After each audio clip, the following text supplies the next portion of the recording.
The new age hero Pankaj Tripathi is up next on what it takes to succeed in both films and OTT. This session is brought to you by Magic Moments Music Studio. Make every moment a magic moment. नमस्कार, मेरा नाम सौरभ द्विवेदी है। ये नौजवानों का संगम है India today के परचम तले, जिसका नाम है माइंड रॉक्स। इसमें वो हस्तियां आती हैं जिनकी तरफ जवानी उत्साह के साथ, उमंग के साथ और एक मकसद के साथ देखती है कि उनकी जिंदगी से, उनके हासिल से कुछ प्रेरणा हासिल कर सके। माइंड रॉक्स के सेशन में आज के मेहमान हैं, सेशन के मेहमान हैं वो जिन्होंने एक लंबा सफर तय किया किचलू भैया से कालीन भैया तक का, और जो खुद अपनी जबान में कहते हैं मित्रों से और दुरुस्त कहते हैं कि यार गुरु, कालीन भैया तो सब ठीक है प्लेटफॉर्म पे ओटीटी के, पर हम समकालीन भैया बने रहना चाहते हैं, कंटेम्परेरी बने रहना चाहते हैं। बहुत बहुत स्वागत है हमारे वक्त के शानदार एक्टर और शानदार इंसान, शानदार पिता और पति, और ये सारी साखियां मैं सोशल मीडिया पर उनके लिखे, कहे और उनके इर्द गिर्द के लोगों के हवाले से कह रहा हूं। पंकज त्रिपाठी जी का माइंड रॉक्स में बहुत बहुत स्वागत है। शुक्रिया सौरभ, शुक्रिया, बहुत सुंदर आपने इंट्रोडक्शन दिया। हाँ, समकालीन रहना चाहते हैं, कंटेम्पररी रहना जरूरी है ना।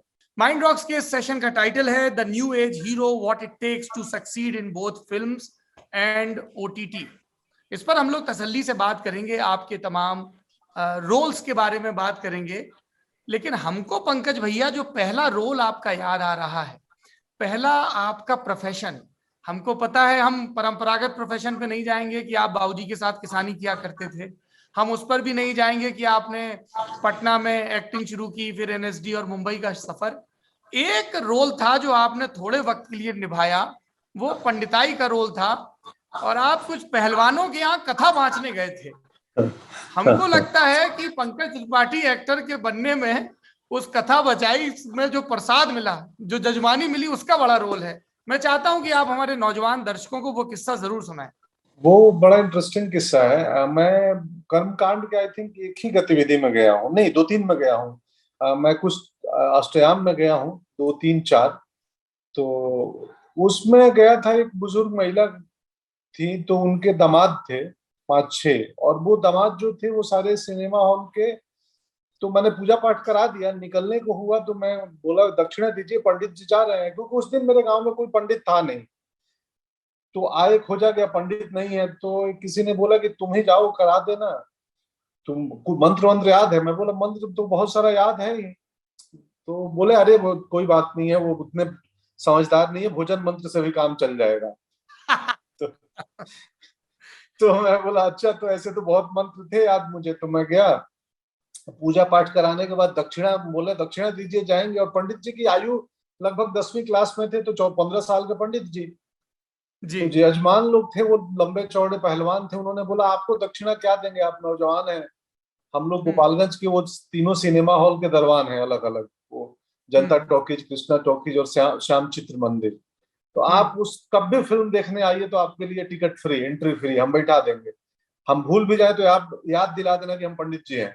हमारा जो लोक है, जहां से हम आते हैं, वो किसी भी किरदार को एडेप्ट करने में, चाहे वो माधव मिश्रा का किरदार हो जो बहुत परिचित सा लगता है, या वो गुड़गांव का किरदार हो जो मेरी सीमित समझ में मुझे लगता है कि गोपालगंज के पंकज त्रिपाठी के लिए नितांत अपरिचित किरदार होगा, उसको जज्ब करने में हमारे इर्द गिर्द का लोग, हमारा लोकल कितना हेल्प करता है? प्रोसेस क्या होता है किसी भी कैरेक्टर तक जाने का आपका?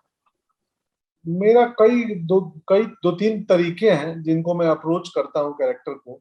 एक तो जो स्क्रिप्ट है, मैं हमेशा मानता हूँ कि वो एक गाइडलाइन है, मैप है, उसमें बहुत कुछ लिख के मिलती है। अगर अच्छी स्क्रिप्ट लिखी हुई हो तो डायरेक्टर का एक रिसर्च होता है, वो किरदार की हिस्ट्री बना के आते हैं। हमारे पास हमारे जिंदगी के तजुर्बा, अनुभव बहुत काम आते हैं उसमें। कि गुड़गांव का किरदार मेरे लिए बहुत अपरिचित था, इवन कालीन भैया भी अपरिचित थे, लेकिन मैं ऐसे लोगों को देखा हूँ, इनके बारे में कभी पत्र पत्रिकाओं में, कहानियों में, आपके जैसे रिपोर्टिंग में सुना हूँ, पढ़ा हूँ। तो आपकी जिंदगी का तजुर्बा उस 70% होता है या 50% होता है, तो 50% आपकी अपनी इमेजिनेशन होती है, कल्पना हम ऐड करते हैं कि एक मैजिक इफ है एक्टिंग में टर्म की, मैं अगर ये होता तो क्या होता, कैसा होता। तो वही है, और एक प्रोसेस है एक्सटर्नल कि आप बॉडी लैंग्वेज को हम कैप्चर करते हैं, उसके बाद हम आत्मा को उसके सोल तक जाते हैं, विचारों तक। एक तरीका है कि हम पहले विचार को पकड़ें और विचार पकड़ने के बाद उसको हम फिजिकली अडॉप्ट करें कि, और विचार पकड़ने वाली प्रोसेस जब अभिनेता थोड़ा मैच्योर होता है तब वो इस पे आता है कि वो जर्नी इंटरनल से एक्सटर्नल की करता है। पहले किसी भी कैरेक्टर के कॉम्प्लेक्स को, मनोदशा को, मनोभाव को, विचार को पकड़ता है और फिर वो बाहरी रूप को पकड़ता है।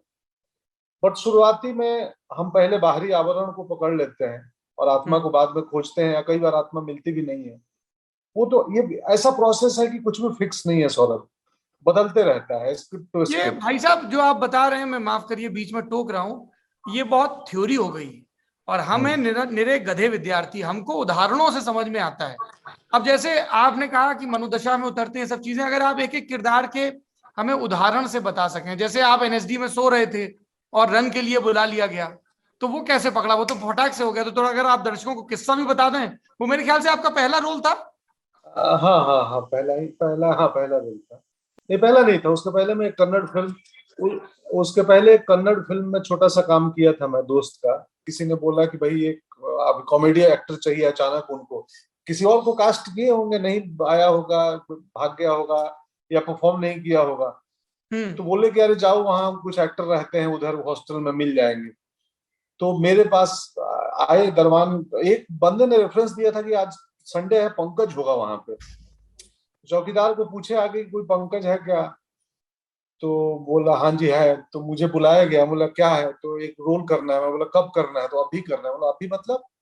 तो अभी प्रगति मैदान में शूटिंग चालू है, रुकी हुई है, कोई एक्टर नहीं मिल रहा है। तो मैं बोला अच्छा, हाँ। बोला चल, मैं बोला लेकिन क्या है, नहीं है आप ऑडिशन? बोला कुछ नहीं लेंगे, आप मुंह धो चलो। मैं पूछा पैसे मिलेंगे क्या? बोला यस मिलेंगे। तो मैं पैसे का नाम सुनते मैंने फटाफट पानी चेहरे पे फेंका, गमछी घुमाए और चले गए। और पहुंचते मुझे कुछ मालूम नहीं, कैमरा लगभग पहली ही बार देख रहा हूँ, कैमरे का अनुभव नहीं, कैसे करते हैं, क्या करते हैं। ये डायलॉग याद कर लो, हमने पढ़ ली, याद कर ली, फटाफट हो गया। तो मुझे मालूम था नहीं कि मैं कर क्या रहा हूँ, कैसे रहा हूँ। तो उस रोल का प्रोसेस कुछ था ही नहीं। कई बार बतौर अभिनेता आप प्रैक्टिस में रहते हैं, तो किसी जरूरी नहीं है कि हम हर रोल के लिए बहुत मेहनत करें। कि वो अनुभव है तो हमको बहुत बिना मेहनत किए भी काम हो जाता है। मुझे तो 90% रोल वैसे ही मिलते हैं जिसके लिए मुझे मेहनत की जरूरत नहीं पड़ती है। ऑलरेडी लोग बना बना प्रीमाइस देते हैं, नॉर्थ इंडियन आदमी होगा, तुम्हारी तरह ही दिखता होगा, तुम अपना वाला कुछ कर देना। मेरा ब्रीफ तो यही मिलता है कि तुम अपना वाला अपना वाला कुछ कर देना। मुझे लगता है यार मैं अपना वाला कितना दिन करूंगा, कुछ अपना वाला आप भी दीजिए मुझे। अच्छा, एक बात बताइए, जैसे आप ये बातें बता रहे थे, एक वो दौर था जब जो लोग फिल्मों में जाना चाहते थे उनको ये बड़ी सख्त हिदायत होती थी कि गुरु टीवी सीरियल में मत जाना वरना फिर टाइपकास्ट हो जाओगे, कि ये सीरियल वाला है और ये फिल्मों वाला है।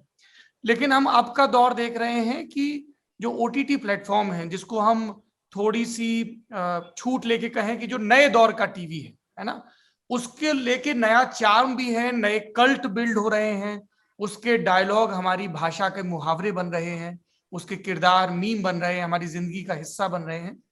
आपके सामने कभी ये ऐसी हिचक आई कि यार हम तो फिल्में कर रहे हैं अब फिल्मों से ओटीटी, और इस पूरे ओटीटी के इकोसिस्टम को लेके आपके मन में क्या विचार आते हैं? किस दिशा में जा रहा है, कैसा काम हो रहा है, क्या अच्छा क्या बुरा? नहीं, मुझे कभी नहीं हिचक। मुझे याद है सेक्रेट गेम का जब ऑफर आया था, और उसके पहले मिर्जापुर आ गया था मेरे पास, तो पहले मैं मिर्जापुर हाँ कर दिया था, और बट शूटिंग उसके सेक्रेट गेम की शुरू हो गई थी। तो या नहीं, सेक्रेट के बाद में सीजन 1 करने के बाद सेक्रेट गेम किया था मैं। हाँ, तो हाँ सीजन 1 में दो एक छोटा सा पार्ट था, 1-2 दिन का। तो मुझे कभी नहीं रहा ऐसा कोई हिचक मुझे। और मुझे ये मालूम था कि ये बिल्कुल वो टीवी नहीं है, ये बड़ा पर्सनल व्यूइंग का चीज है कि आप नितांत व्यक्तिगत रूप से ओटीटी देखते हैं। ओटीटी तो मुझ में कोई हिचक नहीं थी। और शायद उस वक्त बड़े अभिनेता, बड़े स्टार, सो कॉल्ड बड़े स्टार, उनको लगता होगा कि ये टीवी है, वो लोग नहीं आ रहे थे। और ओटीटी को कहानियां कहनी थी, प्लेटफॉर्म को बनाना था, तो उसने हमारे जैसे अभिनेता को चुन लिया और बोला कि अच्छा ये एक्टर अच्छे हैं, इन्हीं को स्टार बनाया जाए। तो मुझे याद है शुरुआत के 1-1.5 साल तक तो, अब तो खैर सब कर रहे हैं, पर उस समय कोई बड़ा अभिनेता, सो कॉल्ड बड़ा अभिनेता, तो ओटीटी ने हम प्रतिभावान हमारे जैसे बहुत सारे टैलेंटेड लोगों को पकड़ा, उठाया और उनके लिए होर्डिंग्स लगा दिए। मिर्जापुर के पहले मेरा किसी ने होर्डिंग नहीं लगाया था। एक सीट टीवी शो ने लगाया था, पाउडर ने, 10 साल पहले। हाँ। और मिर्जापुर ने बड़े बड़े कटआउट्स लगा दिए और उसने रीच बड़ी कर दी, लोगों तक पहुंचा दी। तो अच्छा है, अच्छा है, बढ़िया बढ़िया काम हो रहा है। सेम टाइम एक बात अक्सर हम ये भी कहते हैं कि सेंसर यहाँ नहीं है तो यहाँ पे बेमतलब का छूट ले लेते हैं लोग। मैं अपने पार्ट में, क्योंकि मैं एक्टर हूँ, मेरा काम सिर्फ मेरा रोल देखना है, पूरी सीरीज देखना नहीं है। तो मैं जो सीन करता हूँ, सीन में मैं जरूर ये अपना एक सेल्फ सेंसर रखता हूँ कि मैं जो एक्ट कर रहा हूँ या मैं जो सीन कर रहा हूँ या जो गालियां अगर दे रहा हूँ तो कितनी जरूरी है इस सीन के लिए। ये सनसनी फैलाने के पर्पज से है या कि इसके बिना कहानी नहीं कही जा सकती है। तो मैं सेल्फ सेंसर रखता हूँ। मिर्जापुर के पूरे सीजन में मैंने मुश्किल से 2 या 3 गालियां दी हैं। वो मीम्स बन गए तो लोगों को लगता है कि बहुत दिया होगा। अच्छा, आप ये सेल्फ सेंसरशिप की बात कर रहे हैं, एक लंबी डिबेट है, उसमें फिर कभी पढ़ेंगे। मुझे लूसी लिू का किस्सा याद आ रहा है,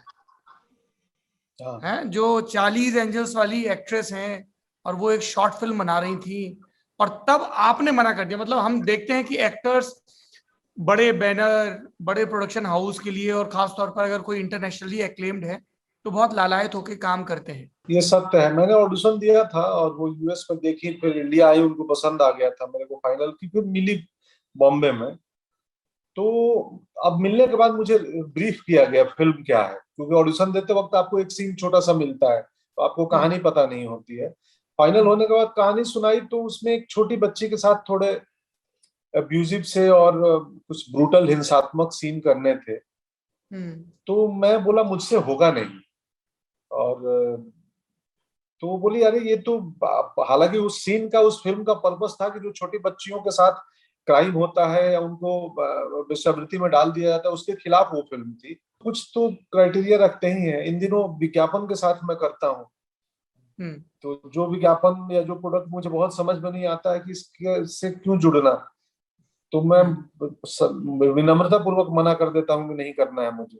पंकज भैया, आपको नहीं लगता कि हम पुरुषों को अपनी जिंदगी में भी और कुल जमा भी जो महिलाओं का योगदान है उसके बारे में और मुखर होकर बात करनी चाहिए, अपनी असुरक्षाओं से मुक्त होकर? आप करते हैं, इसलिए मैं चाहता हूं कि आप सबको एड्रेस करें इस बात पे। बिल्कुल बिल्कुल करना चाहिए, बिल्कुल करना चाहिए, क्योंकि और कर रहे हैं लोग। अब आज से 20 साल पहले का समाज और अभी के समाज में बहुत अंतर है। बहुत पुरुष मुखर होके बातें कर रहे हैं। ओटीटी प्लेटफॉर्म के आने से, वेब सीरीज के आने से आपको लग रहा है कि फिल्मों में भी कुछ उन पर किसी किस्म का प्रेशर सिस्टम काम कर रहा है कि हमें और एक्सेल करना है, हमें ओटीटी वाली वेब सीरीज से भी compete करना है? कुछ आपको बदलाव दिख रहा है? हाँ बिल्कुल बिल्कुल बदलाव दिख रहा है कि अब लग गया कि भाई कहानियां, चूंकि ओटीटी ने कहानियों का कहने का तरीका और नई नई कहानियां लेके आ गए। हाँ जी। अब जाम तड़ा जैसे सीरीज भी बन जाता है, दिल्ली क्राइम भी बन जाता है, तो पंचायत भी बनता है, मिर्जापुर और ये सब पॉपुलर सीरीज तो है ही। तो फिल्म में कहानियों के स्तर पे उनमें बदलाव होगा। अब उनका भी focus I think story telling, performance, क्योंकि ओटीटी पे ओपनिंग का खेल नहीं है कि फ्राइडे को आपकी फिल्म कितना करोड़ कमाई। इधर अच्छी है या बुरी है का खेल है, ये अच्छी लगी, पसंद आई या ना पसंद आई। तो यहाँ कोई नहीं बात करता कि कितने करोड़ कमा ली। 100 करोड़ क्लब की सीरीज है। मैं चाहता हूं कि आप हमें बांह पकड़ के बनारस की सीढ़ियों पर ले चलें, जहां पर आपके इंडस्ट्री के सीनियर और आपके एनएसडी के सीनियर पंकज कपूर ने धर्म शूट करते हुए आपको एक बड़ा जरूरी सबक दिया था। रामनगर हवेली के पीछे की सीढ़ियां थी और हम लोग धर्म फिल्म शूट कर रहे थे, तो बैठे थे, तो लोग आ जा रहे थे, तो उन्होंने बोला पंकज ये देख रहे हो ये सीढ़ी? हम बोले हाँ। हम लोग बीच इधर बैठे हुए हैं। हाँ। तो सिनेमा ना, मैं ऐसे ही बैठा हुआ हूँ बहुत सालों से। बहुत लोग चढ़ते हुए बहुत तेजी से ऊपर जाते हैं और फिर लुढ़क भी जाते हैं या फिर धीरे धीरे उतर भी जाते हैं। हमारे जैसे अभिनेता वो है कि एक जगह चुपचाप इत्मीनान से बैठे हैं और इसी में संतुष्ट हैं। तो उन्होंने बताया कि अभिनय कैरियर जीवन ऐसा ही है तो बस एक एक स्थान पकड़ के ठहराव बनाए रखना। कोविड के मुश्किल वक्त में लॉकडाउन लगा, थोड़ा बहुत काम फिर शुरू हुआ, फिर लॉकडाउन लग गया, चारों तरफ से जिस तरह की खबरें आ रही थी, कैसे गुजरे आप इस वक्त से, आप अपने परिवार के साथ? बहुत कठिन वक्त था। लाइक सेकेंड वेव ऐसा था कि वो लगभग हर किसी के बिल्कुल आसपास कोई ना कोई परेशान था या एडमिट था। अप्रैल महीने में मैं एटलीस्ट 10-12 जिलाधिकारियों से बातें कर रहा था कि आप कुछ मदद हो सकती है, और कई अननोन लोगों की जिनको मैं जानता नहीं हूँ, किसी दोस्त के दोस्त ने बोला कि यार वहाँ के सीएमओ से, मतलब चीफ मेडिकल ऑफिसर से, सिविल या डीएम से बात करो, कुछ भी और क्या हो सकती है। तो मैं भी करता था। वो समझा दिया कि क्षणभंगुर है सब कुछ, हम इतना फ्रेजाइल है जीवन कि हमें मालूम नहीं है कल क्या हो, इसलिए हम, और मुझे लगता है कि और उस कोविड टाइम में मुझे इतना और सबक सीखा है कि और मेहनत करो कि तुम्हारे भीतर का ईर्ष्या, लोभ, लालच, जो मानवीय अवगुण है वो कम हो जाए, क्योंकि कुछ होना नहीं है, जीवन का कोई भरोसा नहीं है। तो अब लॉकडाउन के पहले और जो लॉकडाउन के दौरान भी आई उन प्रोजेक्ट्स के बारे में बात करते हैं। मेरी जब भी आपसे बात होती है तो आप बड़े स्नेह से कहते थे, अच्छा सौरभ ये देखा वो देखा, पर क्रिमिनल जस्टिस जरूर टाइम निकाल के देखो। और फिर मैंने देखा भी, आपको बताया भी, क्रिमिनल जस्टिस मिलने की क्या कहानी थी और उस रोल को प्ले करते वक्त आपके जहन में क्या चल रहा था कि ये गुरु इसका सुर पकड़ में आ गया, ये कुछ बन रहा है। उसकी शेल्फ लाइफ भी बहुत है, क्योंकि 10 साल पहले बना था और वो क्रिमिनल क्राइम और जस्टिस के सिस्टम के ऊपर होता है। सो ब्रिटेन, यूके में बना, यूएस में बना, फिर इंडिया में बना। बट इंडियन एडॉप्शन था, हमारे न्यायिक सिस्टम के ऊपर था, क्योंकि उनका थोड़ा अलग है न्यायिक सिस्टम, हमारा अलग है।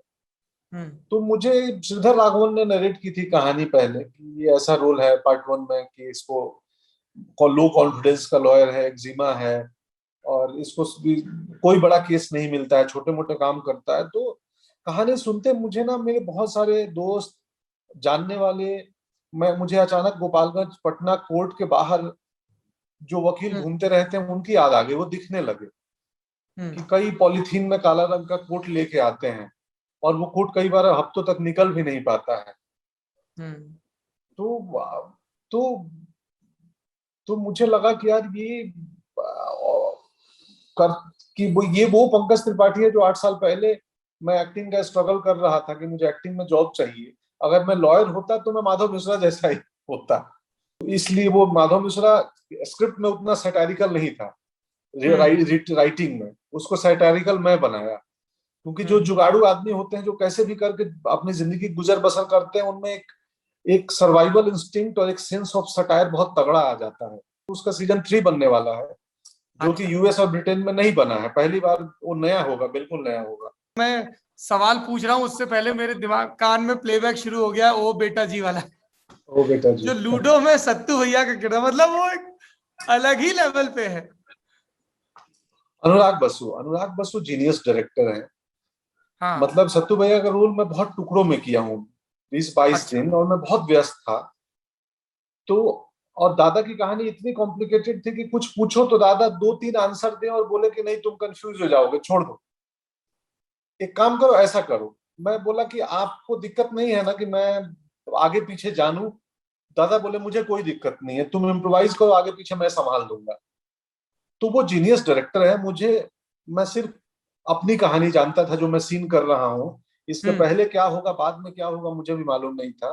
भारतीय पिताओं को, खासतौर पर उत्तर भारतीय पिताओं को, उसमें भी खासतौर पर ग्रामीण, कस्बाई या शहरी पृष्ठभूमि वाले पिताओं को अपनी बेटियों से बरतते वक्त किन चीजों का ख्याल रखना चाहिए? आपकी टीचिंग्स क्या है, आपकी लर्निंग्स क्या है? पहले तो उन्हें सुनना चाहिए, वो जो भी बोल रही है, वो क्या बोल रही है, क्यों बोल रही है। अपनी राय बनाने के पहले सुनिए उनकी। अभी ये क्या है ना, हम अभी दिक्कत ये है कि हर आदमी अपनी अपनी राय पहले से बना के बैठा हुआ है जीवन के हर मुद्दे पे। यस ऑफ कोर्स, कई बार क्या है कि हमारा कंसर्न कुछ और भी होता है। ऐसा नहीं है कि हर पिता जो है अपनी बेटी को उड़ने नहीं देना चाहता है, हर चाहता है कि उड़े, लेकिन हमारा कंसर्न होता है कि उसकी सुरक्षा क्या होगी, आने जाने का मोड ऑफ ट्रांसपोर्ट कैसा होगा, रात बिरात वो घर आएगी। एक प्राइम कंसर्न वो भी होता है। हम कई बार प्रोग्रेसिव बनने के चक्कर में हर पिता को हम लोग कटघरे में खड़े कर देते हैं। मुझे लगता है कि हमारे जनरेशन में मेरे पिता थे, वो शायद, या उनके पिता, वो अपनी बेटियों के लिए बहुत प्रोग्रेसिव रहे होंगे। चलिए उस वक्त दुनिया अलग थी। तो बीच के वक्त में हम थोड़े ज्यादा दकियानूस या रूढ़िवादी हुए हैं, तो वो थोड़ी सुनना चाहिए, उनको छूट देनी चाहिए, उन पर भरोसा करना चाहिए। तो यही है, और बाकी प्रवचन में क्या दूं। आपने फिर से कृति सेनन के साथ काम किया है, व्यूअर्स क्या एक्सपेक्ट करें मिमी में?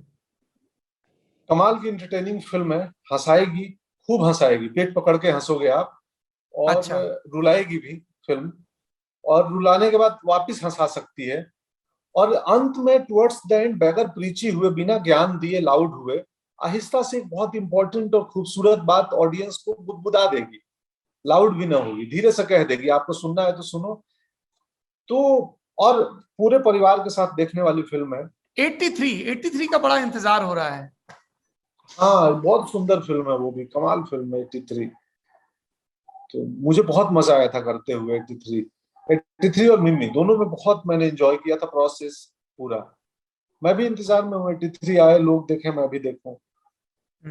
एक फिल्म का आप खूब जिक्र करते हैं मित्रों के बीच, हम लोगों के बीच, लाली का। एक अकेले आदमी की कहानी है जो अकेले बंद कमरे में रहता है और अपनी दुनिया छोटी सी बना के रखा है। थोड़ी आर्टिस्टिक अप्रोच वाली फिल्म है, वो एक शॉर्ट फिल्म है, हम प्रयोग करते रहना जरूरी है बतौर एक्टर। एक कोलकाता के फिल्म मेकर हैं अभिरूप, हाँ जी, और हाँ एक जी। उसमें के भी कमाल, उसके प्रोड्यूसर 3 महिलाएं हैं, जो पहली बार कोई फिल्म प्रोड्यूस कर रही थी। कोलकाता की 3 महिलाएं जिनका सिनेमा से कोई लेना देना नहीं है अच्छा। उसमें। तो मैं बोला चलो करके आ गया। चलिए अब माइंड रॉक्स में हम इस सेशन के दूसरे चरण में प्रवेश करते हैं, रैपिड फायर। ठीक है? हाँ ठीक बहुत है। सोचना नहीं है, बहुत लंबे जवाब नहीं देने, फटाफट बताना है। ठीक है? हम्म, और मैं एक एम्बार्गो लगा देता हूं, ये नहीं कहना है कि दोनों दोनों विकल्प नहीं चुन सकते हैं, एक पे एक तरफ थोड़ा सा ज्यादा वजन रखना है। और मुझे हाँ, पता है कि आप वाकपटु हैं, तो ये नहीं कह रहे गुरु अब माँ अपने बच्चे को किसको ज्यादा किसको कम, किसको वो ज्यादा वाला नहीं किसको करना है। कम। रैपिड फायर में पहला सवाल है, कालीन भैया या माधव मिश्रा? कालीन भैया। ओके, क्यों? क्योंकि माधव मिश्रा मैं हूँ, कालीन भैया मैं नहीं हूँ, उसमें एक्टिंग करना पड़ा है मुझे। फिल्में या वेब सीरीज? फिल्म। कॉमेडी या ड्रामा? ड्रामा, क्योंकि ड्रामा मुश्किल है, कॉमेडी आसान है मेरे लिए। अच्छा, चौथा सवाल ये है कि कोई एक ऐसा रोल जो आपका बड़ा मन हो कि यार ये कभी करने को मिले, अभी तक नहीं मिला है। हो सकता है कि कोई प्रोड्यूसर राइटर सुन रहा हो।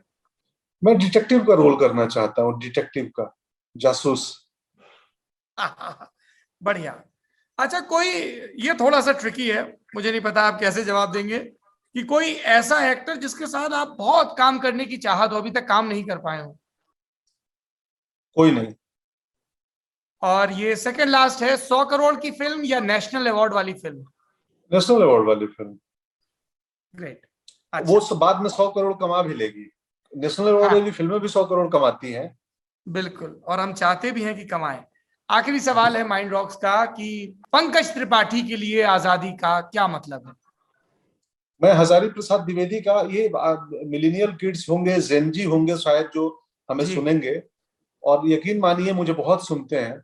और मैं भी चकित हो जाता हूँ कि एक 9th क्लास का बच्चा या बच्ची मिलती है मुझे, और उसके पेरेंट्स बोलते हैं आपका फैन है। मैं बोलता हूँ नहीं नहीं, फिर से पूछो, आप लगता है आप बोल रहे होगे। तो बोलते हैं नहीं, मैं आपके फैन है, सिर्फ सिनेमा नहीं इंटरव्यू भी देखते हैं। तो मुझे भी समझ नहीं आता वो कौन सा कनेक्ट है जो +2 के 10वीं के बच्चे तक मुझे पहुंचाया है, मुझे नहीं मालूम। सो आजादी का मेरे लिए, हजारी प्रसाद द्विवेदी का एक लेख पढ़ा था मैं, नाखून क्यों बढ़ते हैं। जी। तो उस लेख में एक जगह वो लिखते हैं कि आजादी को हम लोग स्वाधीन बोलते हैं, कि आजाद होने का अर्थ है कि हम स्वाधीन हो गए, हम अपने अधीन हो गए। तो आजादी मतलब कि हम फ्री हैं, हमारा, हम किसी के स्लेव नहीं है, लेकिन हम सेल्फ, एक डिसिप्लिन जरूरी है कि अगर आरटीओ ने रूल बनाया है कि आपको रोड पे हेलमेट लगाना है, तो आप फ्रीडम बोल के विदाउट हेलमेट नहीं चल सकते हैं। तो आजादी का मतलब वही है कि हम इतने आजाद हैं कि हम स्वाधीन रहें। बहुत शुक्रिया आपका पंकज त्रिपाठी जी, हमारे पंकज भैया, माइंड रॉक्स में आने के लिए, और अपने हिस्से का उजास, अपने हिस्से की बेचैनियां, अपने हिस्से की चिंताएं, और झिझकते झिझकते ही सही अपने हिस्से की जरूरी नसीहतें देने के लिए। Thank you so much mind rocks में आने के लिए। Thank you. शुक्रिया सौरभ, शुक्रिया, और सबको मेरा स्नेह प्रेम।